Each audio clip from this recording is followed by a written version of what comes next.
Meus irmãos, eu vos saúdo com a paz do Senhor.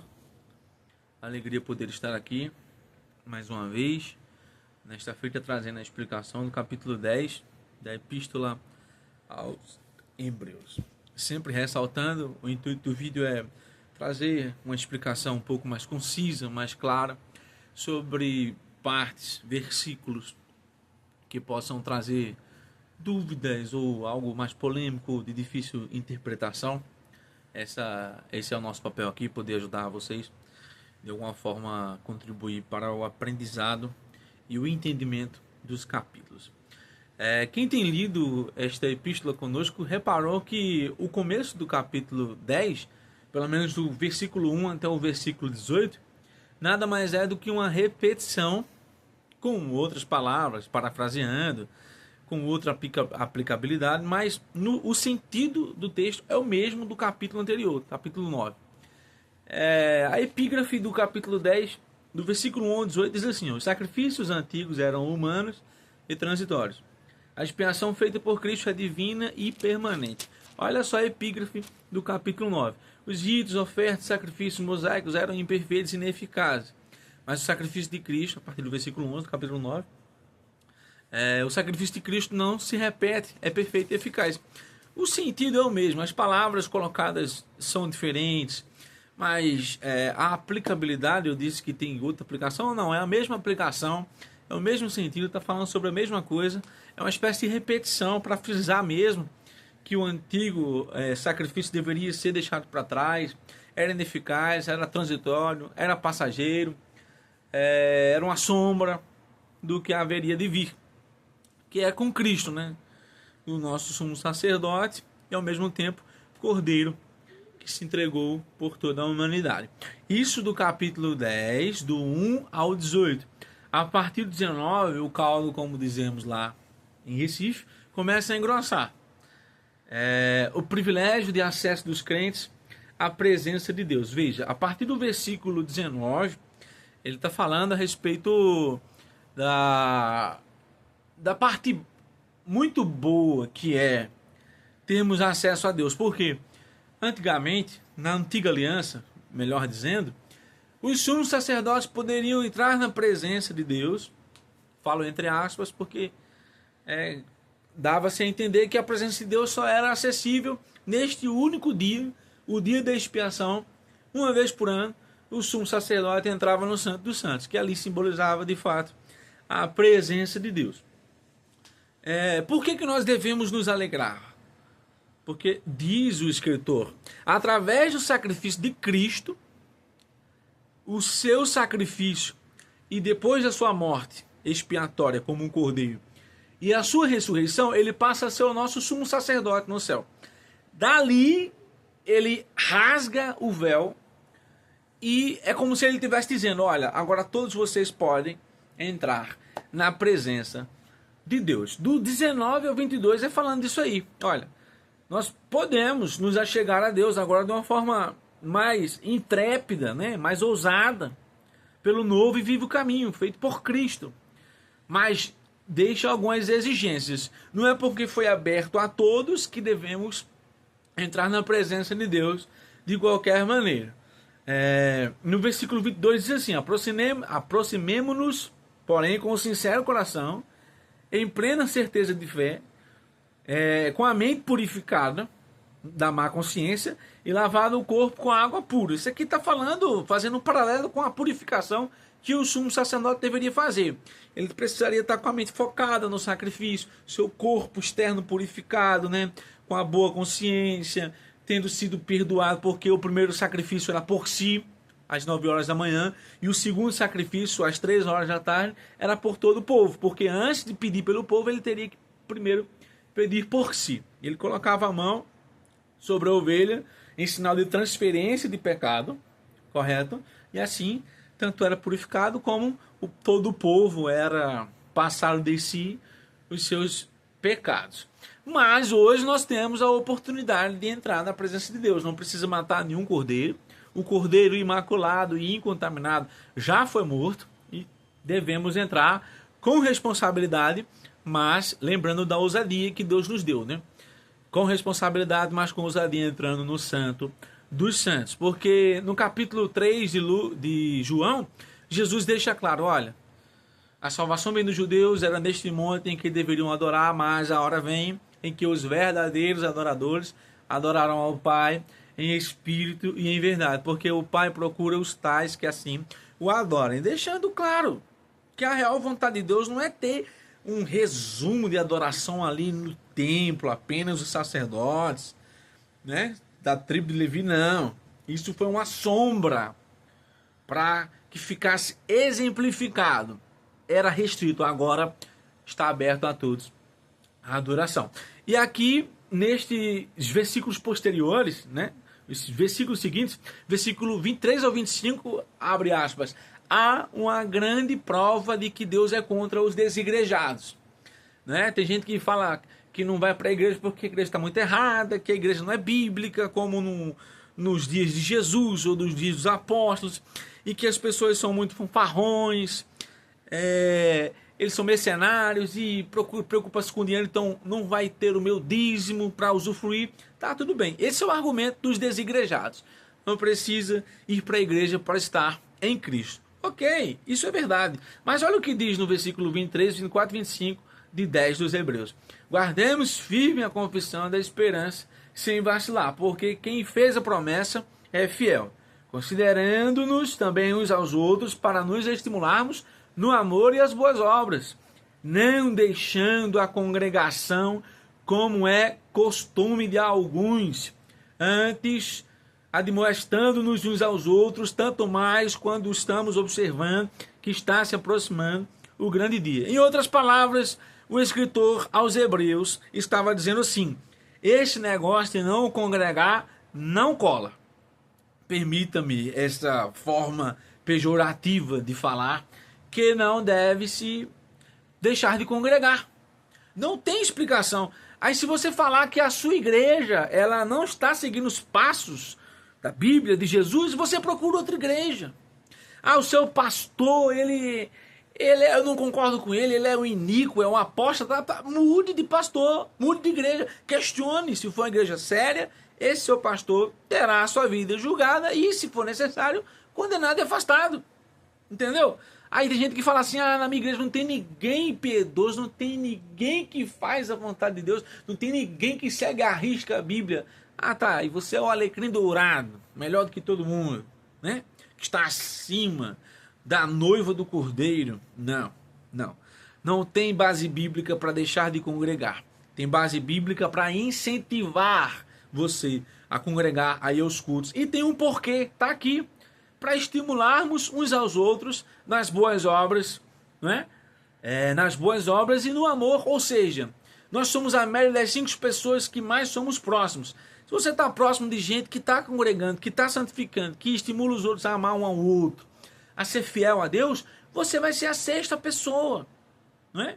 5 pessoas próximas a você são crentes fiéis, congregam, né? Louvam ao Senhor, evangelizam, santificam, aprendem junto a palavra, oram junto. E aí a brasa não se apaga, a chama não se apaga e você continua firme, constante na obra do Senhor, tanto ajudando a outros a permanecerem, quanto sendo ajudado. Amém? A partir do versículo 26, vai falar a respeito do pecado deliberado, e aqui eu preciso da atenção de vocês. Porque a crítica aqui, a partir do versículo 26 até o 31 do capítulo 10, está falando do pecado deliberado. O que é deliberado? O que seria esse pecado deliberado? É o pecado voluntário, é o pecado consciente. É aquele erro que você comete, né? Não é sem querer, não é pela primeira vez, não. É consciente, é constante. Há 2 tipos de pecado, o consciente e o inconsciente, que é o voluntário ou o involuntário. A crítica aqui do escritor é ao voluntário. E existem pecados diferentes. Quero citar pelo menos 2 aqui para explicar bem a crítica do escritor. Ele tá criticando a iniquidade. Qual é a diferença de iniquidade para transgressão? Vamos lá. Transgressão é quando eu transgrido a lei. Quando eu faço com que eu ou meu irmão transgrida a lei, um preceito, um rito. O cristão tem a Bíblia. Quando eu quando eu sou um transgressor contra as verdades na Bíblia contida, isso se aplica a mim. A transgressão é quando eu me desvio da lei, é quando eu tenho algo para seguir e não sigo. Isso é transgressão. E iniquidade é pior do que isso. Por quê? Iniquidade sempre está associado à continuidade. Sempre no imperativo, sempre fazendo constantemente algo de forma consciente. E é esta crítica, como disse, do escritor aos Hebreus. Ele critica o grupo de pessoas que vivem no pecado de forma deliberada, consciente. Isso depois de conhecer a verdade. Olha o que diz o escritor. Versículo de número 26. Porque se vivermos deliberadamente em pecado, depois de termos recebido o pleno conhecimento da verdade, ou seja, conhece a Cristo, conhece a verdade na Bíblia contida, né? Já não resta sacrifício pelos pecados. Em outras palavras, sabe o que o escritor está dizendo? Se a pessoa conhece bem a Cristo de forma plena, conhece as verdades contidas na palavra do Senhor, e ainda assim peca de forma deliberada, ou seja, de forma consciente, planejada, arquitetada, premeditada, é esta a crítica do escritor. Para essa pessoa, o que resta é a condenação. Olha o que é que diz o versículo 27. Pelo contrário, certa expectação horrível de juízo e fogo vingador prestes a consumir os adversários. É isso que está diante daquele que vive a vida em pecado consciente. Olha o que diz a Bíblia em Mateus, capítulo de número 7, versículo de número 22 e 23, citando também a iniquidade. A iniquidade sempre está ligada à continuidade, a uma prática consciente de algo grave. 7 de Mateus, versículo 22 e versículo 23. Olha o que diz a Escritura. Muitos naquele dia me dirão: Senhor, Senhor, porventura nós não profetizamos em Teu nome? Em Teu nome não expelimos demônios? E em Teu nome não fizemos muitos milagres? Olha o que diz. Então lhes direi explicitamente ou abertamente, em outras traduções: apartai-vos de mim, vós que praticais a iniquidade, eu não vos conheço. Conhecer aqui não é que nunca ouviu falar ou que nunca viu. É alguém que está, né? Alguém que tem intimidade com Jesus. Se ele disser que não conhece você, ou seja, não reconheço ele como meu filho, é porque você ou eu, nós, estávamos numa vida de iniquidade. Iniquidade é imperativo, é constante, praticai. Olha o imperativo, não é praticou no passado, porque este escritor aos Hebreus diz abertamente, né? Eu esquecerei dos vossos pecados, não me lembrarei mais. Ele está falando da pessoa que deixou a prática, mas o que comete de forma deliberada, consciente, vós que praticais, ou seja, no imperativo, praticam todo dia de forma consciente, vocês receberão a condenação de Deus, não é? E ele deixa claro aqui: se Deus não perdoou aqueles que infringiam a lei de Moisés, que era retrógrada, réproba, passageira, transitória, apenas uma sombra do que haveria de vir, não é? Se Deus não perdoava as pessoas lá na lei, que era temporária, que não era tão grande obra como a obra de Cristo na cruz, como a nova aliança firmada pelo seu sangue, se Deus não perdoou aquele povo que com 2 ou 3 testemunhas eram apedrejados, eram mortos, para que o pecador não fosse tido como inocente, para que o pecado não ficasse impune, quanto mais o Senhor não fará para aqueles que estão pisando o sangue de Cristo. Olha a expressão séria usada pelo escritor aos Hebreus. De quanto mais severo o castigo, versículo 29 do capítulo 10, julgais vós, será, considerando digno aquele que calcou aos pés do Filho de Deus e profanou o sangue da aliança, com a qual foi santificado e selado pelo Espírito do Senhor. E nos outros 2 versos ele diz: minha é a vingança, né? Deus julgará o seu povo, e o julgamento de Deus será sem misericórdia, porque a era da misericórdia enquanto nós estamos vivos, enquanto a vida há esperança. Olha o que diz o escritor aos Hebreus no capítulo 4, versículo 12 e 13. Olha o tipo de julgamento que receberemos. A palavra de Deus é viva, eficaz, penetrante como uma espada de 2 fios, apta para discernir pensamentos e intenções do coração. O versículo 13 diz que as coisas estão nuas e patentes.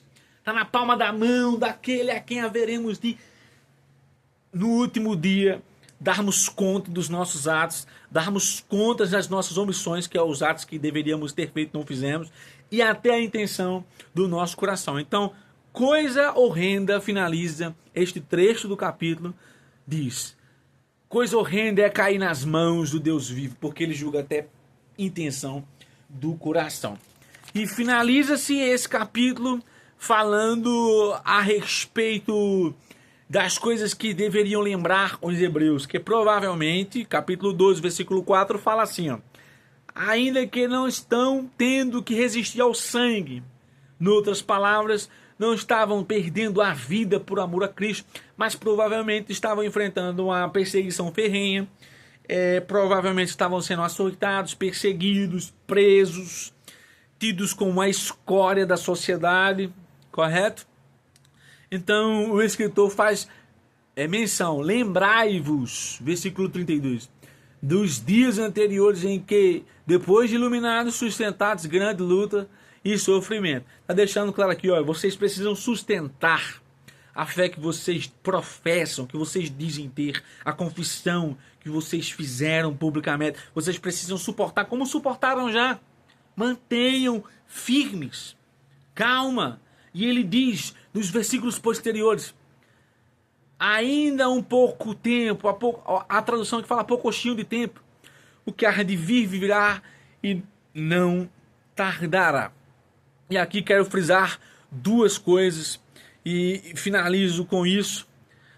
Antes de frisar, quero dizer que era unânime entre os apóstolos falarem a respeito de constância, de permanência.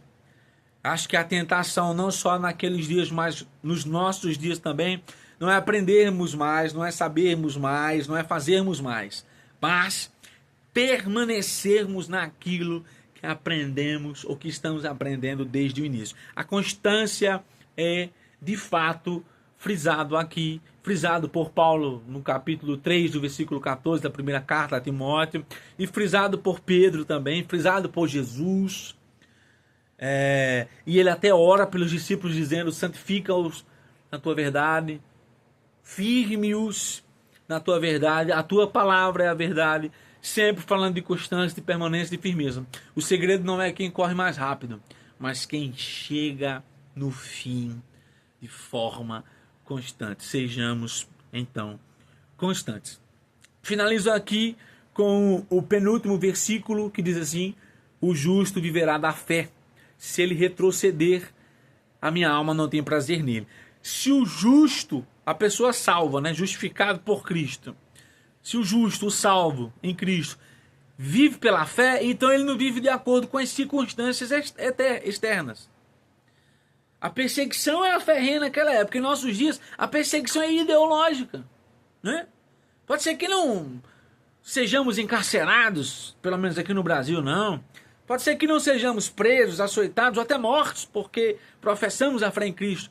Mas há uma perseguição ideológica. Se você não sente esse tipo de pressão, cheque seu pulso. Você deve estar morto espiritualmente. Se você não sente uma pressão do mundo o tempo todo nos empurrando a nos adequarmos a ele, a aceitarmos as coisas que eles propõem, né? Sob influência maligna, obviamente, mas nós não somos levados por qualquer vento de doutrina ou por influências externas, não. O justo viverá da fé. Isto é o que eu queria frisar. E a segunda e última coisa destes 2 últimos versículos é: se ele retroceder, a minha alma não tem prazer nele. Deixando claro que se é uma condicionalidade, entendeu? Não é quando. Quando indica que vai acontecer. Só não sabe ao certo quando, né? Quando ele retroceder, a minha alma não terá prazer nele. Não. Ali está escrito se. Se é prefixo de condicionalidade. Pode acontecer ou pode não acontecer. se ele recuar, a minha alma não tem prazer nele. Em outras palavras, aqui eu posso desconstruir um pensamento de que, uma vez salvo, salvo para sempre. Respeito quem acredita nesta linha de pensamento, mas não há muita lógica ter uma escritura semelhante a esta e tantas outras que falam no mesmo sentido, condicionando a salvação à permanência. Não é só crer e ser batizado, você vai ser salvo. Não, esse é o caminho. Mas precisamos permanecer. Né? Se recuarmos, a minha alma, diz o Senhor, não tem prazer em nós. Então, que possamos entender esta verdade, suportarmos as várias aflições que possam nos sobrevir e entender com o escritor aos Hebreus de que, apesar de sermos salvos e filhos de Deus, fazermos parte do sacerdócio real, disse Pedro, vós sois a geração eleita, sacerdócio real.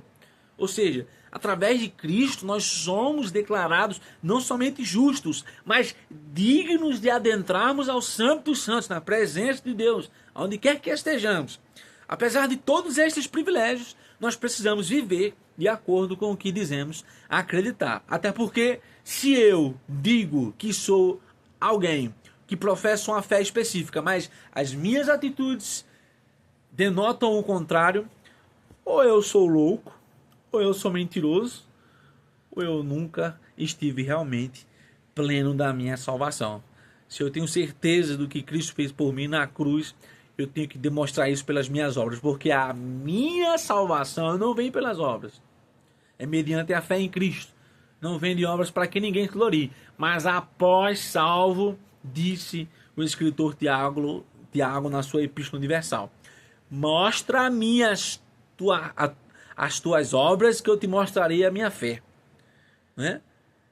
Porventura a fé sem obras é morta. Para a salvação não, mas após salvo, eu tenho que demonstrar pelas minhas obras que sou de fato alguém salvo, remido, lavado pelo sangue do Cordeiro. Então, que possamos viver pela fé, não pelas circunstâncias externas, e não recuar. Mantermos firmes neste caminho, que no fim herdaremos, em nome de Jesus, a vida eterna. Deus abençoe a sua vida.